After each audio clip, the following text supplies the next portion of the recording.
मेरी मनोहार सुनो मनोहर, रुक जाओ। मैं तुमसे विवाह करना चाहती हूँ, तुमसे विवाह करना चाहती हूँ, तुमसे विवाह करना चाहती हूँ।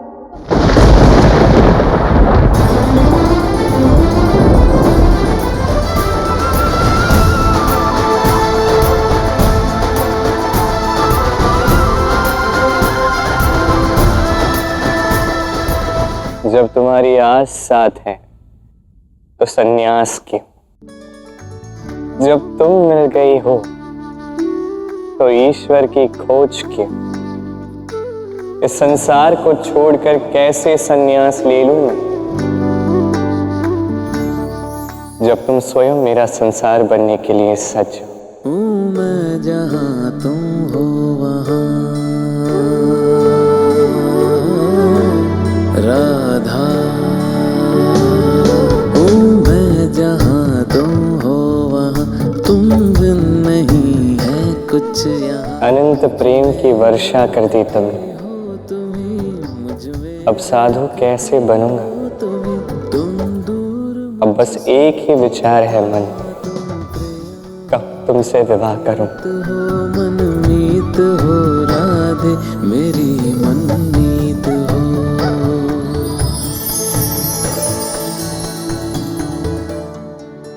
अद्भुत, एक दूसरे के लिए ही बने हैं राधा कृष्ण। सदैव एक दूसरे की इच्छा को आदेश समझकर पूर्ण करते हैं ये दोनों।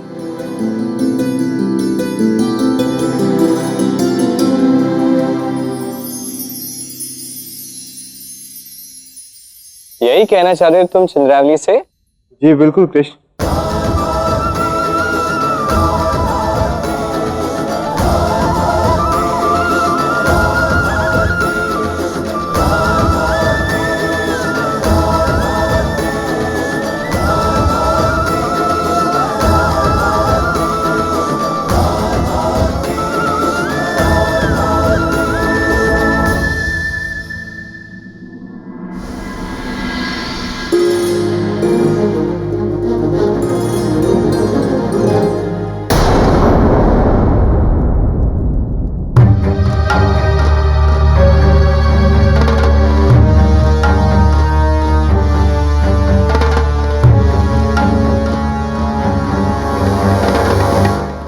वाह, कितने अद्भुत और अनुपम प्रबंध किए हैं आपने वृषभान जी। सत्य में आपने चंद्रावली और राधा के मध्य कोई अंतर नहीं देखा। सत्य कहा आपने, इसलिए इन्होंने विवाह की हर रीति पूर्ण की है। मैं आपके स्थान पर होती ना चंद्रभान जी, तो विवाह के मुख्य संस्कार कन्यादान वो भी इन्हीं से कराती। जटिला भाभी, ये आप क्या कह रही हैं? क्यों, क्या बुरा कहा मैंने? क्यों चंद्रभान जी? हाँ, उचित कह रही जटिला भाभी। भ्राता बृषभान, तुमने सदैव मेरी पुत्री चंद्रावली को अपनी पुत्री समान प्रेम दिया है, इसीलिए अब ये चाहते हैं कि चंद्रा का कन्यादान भी तुम ही करो।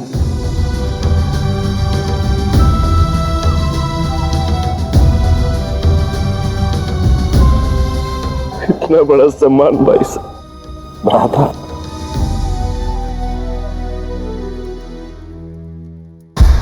ये सम्मान तुम्हारे घोर अपमान का, तुम्हारे नाश का आरंभ है वृषभान।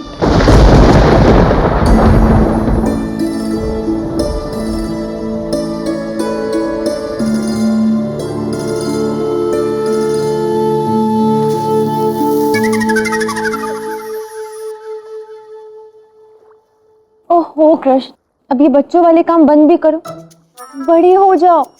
शीघ्र ही तुम्हारा विवाह होने वाला है। राधे, आयु कितनी भी बड़ी हो जाए, ये हृदय जो है इसे बच्चा ही रहने दो। अच्छा, तो ये बच्चा मन विवाह की बात कैसे करेगा? विवाह की बात में तो गंभीरता होनी चाहिए ना। अरे इसकी युक्ति है मेरे पास, तुम निश्चिंत रहो। कैसी युक्ति? सरल सी बात है। कीर्तिदा काकी वैसे भी हमारे बारे में सब कुछ जानती है। तो रही बात मैया की, अब मैया को तो कुछ न कुछ करके, ऐसे वैसे कुछ न कुछ करके मैं समझा दूंगा।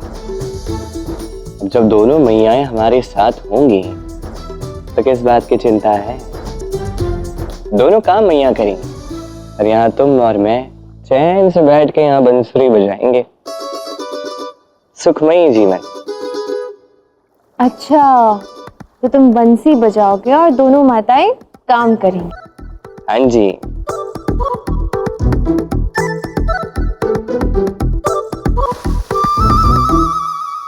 क्या कर रही हो? अरे राधा, क्या कर रही हो तुम? हाँ, क्या कर रही हो? तुम्ही तो कहा था कि मन को बच्चा ही रहने दो।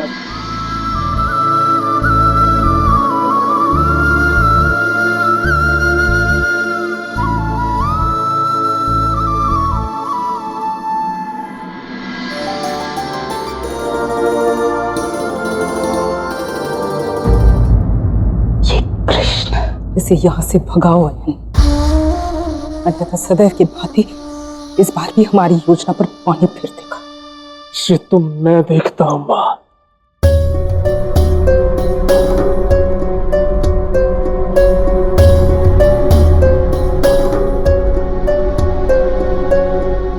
राधा, देखो तो, चंद्रावली का विवाह संपन्न होने जा रहा है और चंद्रावली की विदाई की डोली सजाने का कार्य मैं तुम्हें सौंपता हूं राधा। जाओ, सजाओ अपनी बहन की डोली, उसकी इच्छा पूर्ण करो राधा। और मैं तो कहता हूं कि उस कृष्ण को भी अपने साथ लेती जा।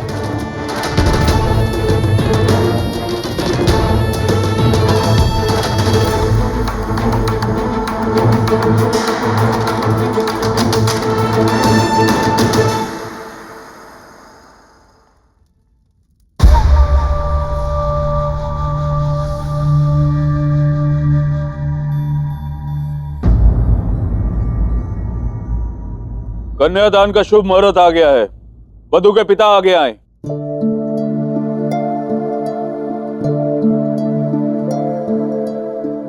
मैंने चंद्रवली के पिता को यहां बुलाया है।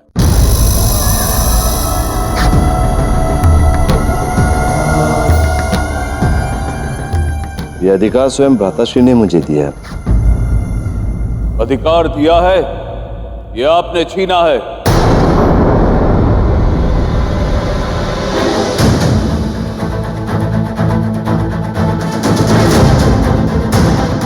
महापंडित जी, आप क्या बात कर रहे हैं? क्या हो गया है आपको? मैं कोई मूर्ख नहीं हूं महोदय। जब से मैं आया हूं तब से मैं देख रहा हूं कि यह व्यक्ति प्रत्येक कार्य में हस्तक्षेप कर रहा है। इसका प्रत्येक कार्य स्वार्थ से निहित है। यह आपकी कन्या का कन्यादान भी इसलिए कर रहा है ताकि अपना सूतक आप पर चढ़ा सके।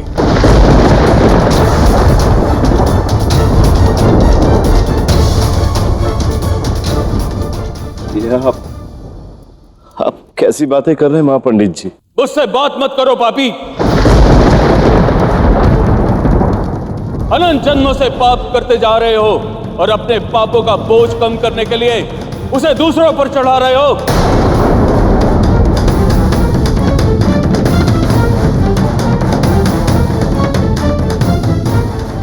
आप लोग ही बताइए, क्या इस पापी ने पहले भी कोई कन्यादान किया है? हाँ पंडित जी, सुदेवी का कन्यादान वृषभान काका नहीं किया था। किंतु क्यों? क्या उस कन्या के विवाह में कोई अड़चन आई? हाँ, अड़चने तो कई सारी हैं।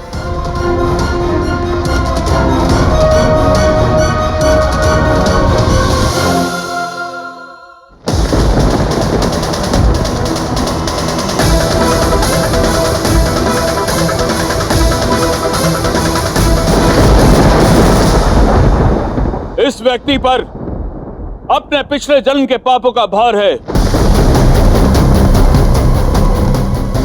अवश्य ही इस घर में किसी कन्या पर भी इसके पापों का प्रभाव हुआ होगा।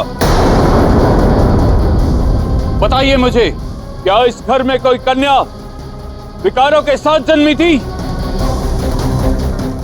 हाँ, इनकी पुत्री राधा नेत्र दोष के साथ जन्मी थी।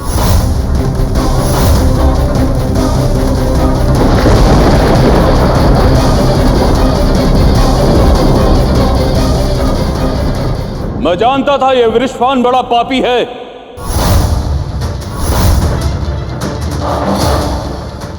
और तुम लोगों ने इसे अपना मुखिया बना लिया, यहां तक कि अपनी पुत्रियों का कन्यादान भी इससे करवा रहे हो।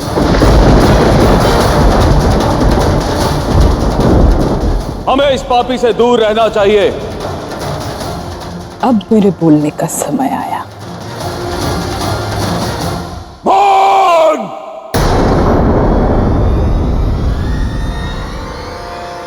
एक शब्द नहीं।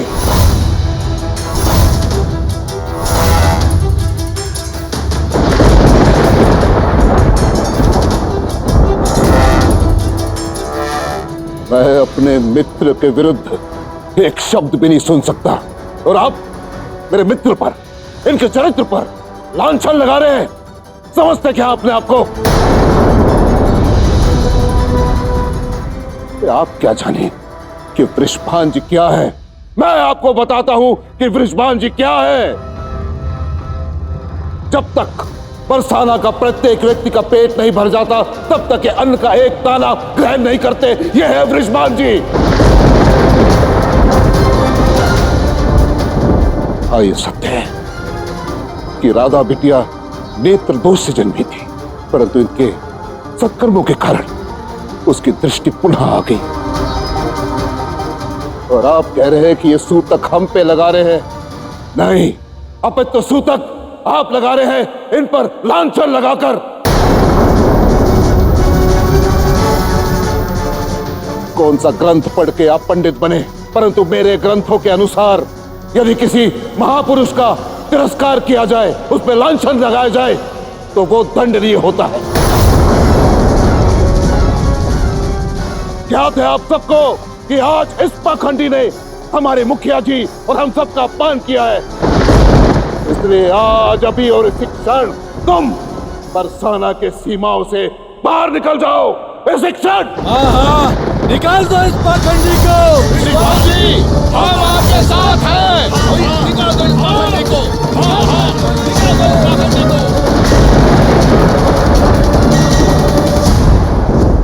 अपमान, मेरा इतना घोर अपमान मैं नहीं सह सकता।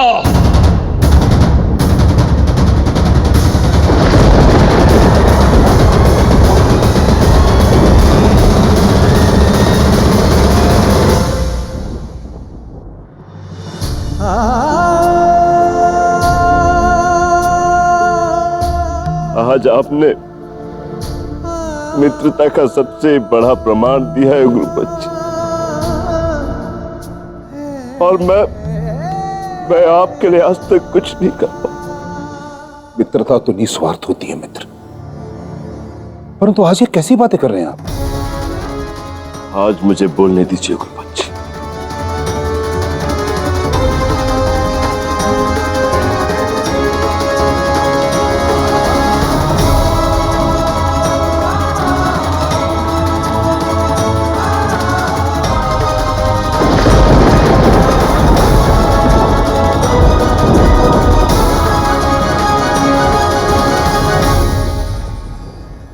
मैं बरसाना का मुखिया वृषभान अपने परम मित्र को वचन देता हूं कि जीवन में एक बार उनकी जो भी इच्छा होगी, मैं उसकी पूर्ति करूंगा।